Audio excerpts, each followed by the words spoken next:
Hi, hope you're doing well. Welcome back to my channel. Welcome back to Sister Lat Space, and welcome back to this beautiful video where we are still celebrating the impact of Bishop David Oyedepo in my life. Yeah, if you've not heard about this man, that means you are like living under the rock. You are living under the rock. Bishop David Oyedepo is the visionaire, he's the general overseer, he's the head of the Living Faith Church, also known as Winners Chapel. I'm sure you have heard Winners Chapel, because Winners Chapel is in all continents of the world. So he's the man of God, and we are celebrating him this week because he'll be 70 come Friday, the 27th of September 2024. So I just want to use this video to appreciate God and appreciate this great servant he has sent in my life that has transformed my life and has made me I'm still work in progress. Yes, nobody has actually gotten there in this Christian race. Even the man we are celebrating, Bishop David Oyedepo, he still reads, he still hears from God. God still reveals things that he has not seen to him. So who am I in the grand scheme of things? I just want to appreciate God for his life, and that is why I'm doing this video. So if you want to learn one of the things that I have learned from him also since I came in contact with him and even with the Living Faith Church, then you are on the right page, you are on the right channel. So do well to subscribe to this video.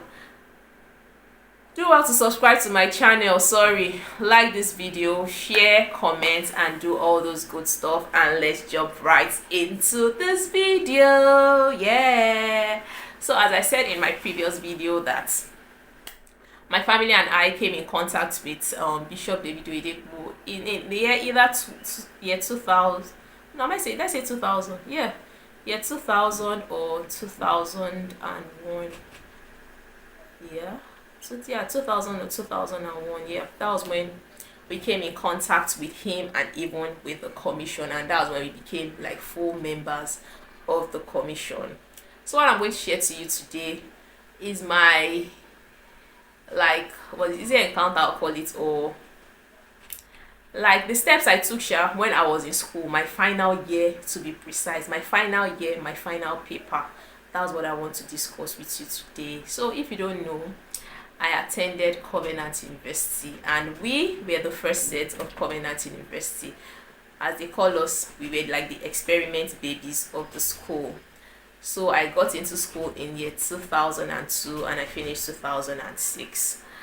And I studied computer science. So, as per first set, so Papa was like, we call him Papa, Bishop David Oyedepo. He was in our faces every time.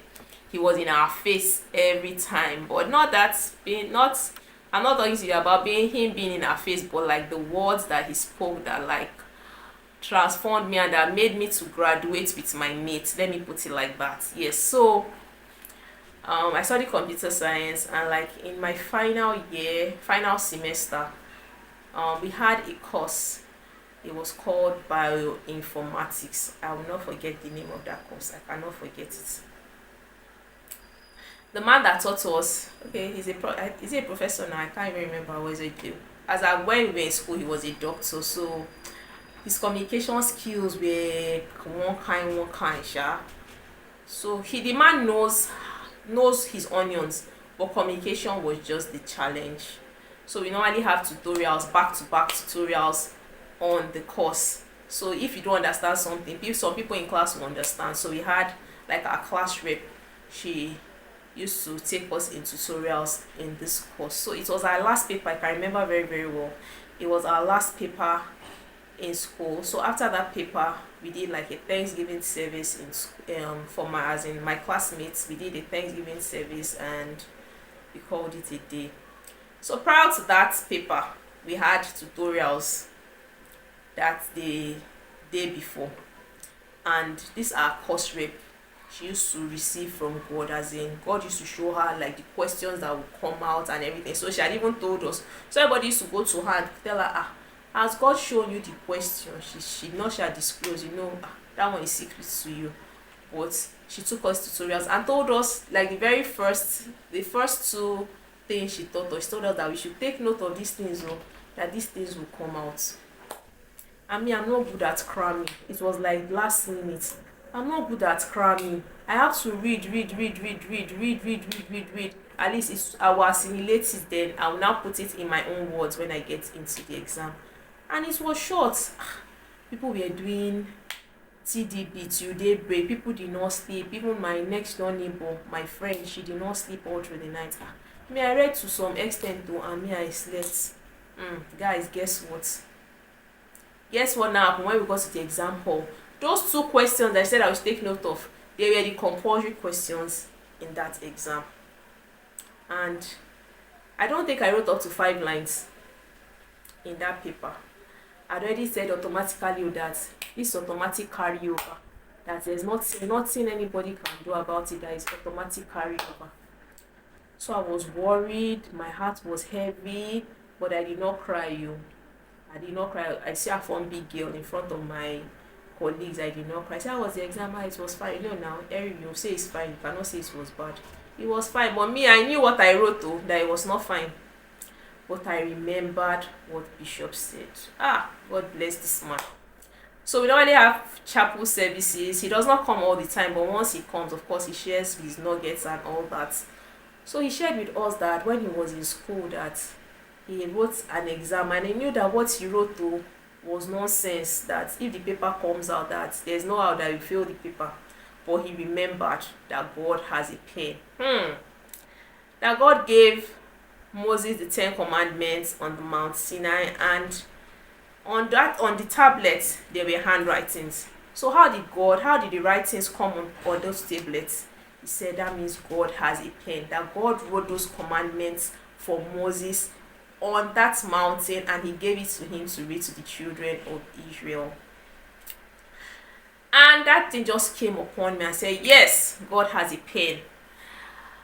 Lade, well, no matter what it is you are written, even if it is nonsense, God has a pen, and God is going ahead of you to write what you could not write in that examination hall. And that was how so after our Thanksgiving service in the evening, I just went to my room. I knelt down. I was like vulnerable in front of God. I knelt down and I prayed to God that God you have told your servant that you have a pen. That pen that you have, please help me rewrite this exam that I have written. I know I did not do well, but God, please, I come to you. Please don't put me to shame. Don't let my parents' money waste. I don't want to have an extra year. Please help me rewrite whatever wrong I've written in that exam. And I was at peace. I did not even worry. Sometimes the thoughts will pop up once in a while that this is your paper. I hope you do well. When results came out, I went to check. I passed. Hey, miraculously. I was so happy. I didn't even check any other, I can't remember any other grade, any other course that I did, but that bioinformatics, I passed. I finished with my mates. I graduated as at when due. And I don't think I've even thanked God enough for that. That experience can never leave me. Because I know, when you know. My mommy used to say that when you write the exam, that you will know if you have passed or not from what you have written. Me, I knew from what I've written that this one, it is 0, 0, 0, 0, 0. But God just showed me mercy. He rewrote my errors. I don't know how he did it. Maybe it's the lecturer that showed mercy, or maybe it is God that intervened. I just don't know. But I finished with my mates. I graduated, and here I am today, celebrating God's faithfulness, because it could only have been him. So have you experienced anything like this before? If you are on a crossroad, if you are in any exam, just remember that God has a pen. He wrote the 10 commandments that he gave unto Moses. He has a pen, so he can help you write that difficult situation, that difficult exam that you are going through. So that is one of the things I learned from the servant of God, that I have practicalized, and it has worked for me, because what he did before, he can still do it again and again and again and again, and he does not change. Jesus Christ is the same yesterday, today, and forevermore. Hebrews 13 verse 8. Yes, Hebrews 13 verse 8. That is what it says. Jesus Christ is the same yesterday, today, and forevermore.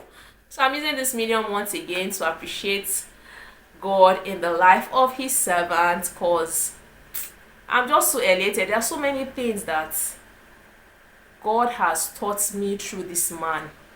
So many things, and videos there won't be enough to do justice with, but the ones that have really tested and tried is what I'm sharing with you, so you can also test and try it. And I know that God that does not change will visit you. So join me in celebrating the faithfulness in the life of God's servants.